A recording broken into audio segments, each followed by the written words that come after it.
সমাজে মাদক যে কতটা ভয়াবহ নেতিবাচক প্রভাব ফেলে এই ঘটনাই তার প্রমাণ। নেশার টাকা পেতে মরিয়া হন আসক্ত ব্যক্তি, তখন সে নিজের বিবেক, মানবতা, দায়িত্ববোধ সবকিছুই হারিয়ে ফেলে।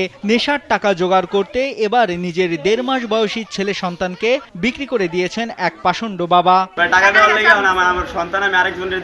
জানা যায়, সন্তান বিক্রি করা ওই পিতার নাম ইব্রাহিম হাওলাদার। তিনি মাদক নিতে নিতে এক পর্যায়ে ঋণগ্রস্ত হয়ে পড়েন, আর সেই ঋণ পরিশোধ করতেই প্রতিবেশী ইকবাল হোসেন ও তার স্ত্রী মুক্তা আক্তারের কাছে মাত্র ৩১,০০০ টাকায় বিক্রি করে দেন নিজের ১.৫ মাস বয়সী শিশুকে। আমার টাকার তো প্রয়োজন হয় না, আমার বাবা আমার বুঝতেছে না। বিষয়টি জানাজানি হলে স্থানীয় একজন জাতীয় জরুরি সেবা নম্বর ৯৯৯-এ ফোন করেন। এরপর পুলিশ স্থানীয় বাসিন্দাদের সহায়তায় শিশুটিকে উদ্ধার করে তার দাদা দাদির হাতে তুলে দেন।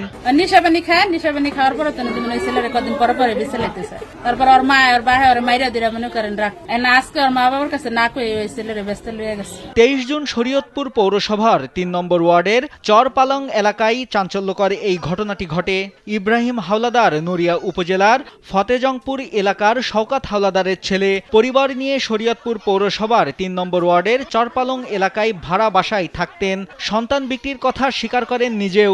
আমার অনেক মাছ ধরে টাকা দেওয়ার লেগে আমার ২০,০০০ টাকা আমার দিয়েছে, সন্তানের ব্যবধায় হ্যাঁ আমি ২০,০০০ টাকা আমার লয়ে গেছে। বিক্রির কথা জানতে পেরে টাকা জোগাড় করে পরে শিশুটিকে ফিরিয়ে আনে দাদি। কথা শুনি না আমি গেছি, যে ব্যক্তি ব্যস্ত আমার বাড়ির খবর দিয়েছে। পরবর্তীতে আমি দিলাম টাকা মিলাইতেছে, আমার বাইরে ফোন দিই, এই আমার ভাই তুই আটকা ওর ভিতরে আটকা, আমি ১ ঘন্টার ভিতরে তোর মিলাই দিতেছি।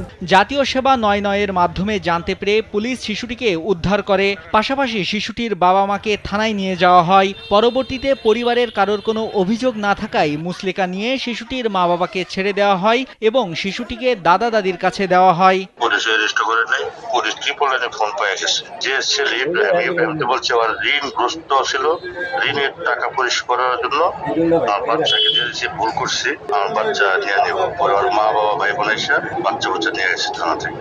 না, কেউ তো কমপ্লেন দেয়নি। নাইমুল হাসিব, কালবেলা।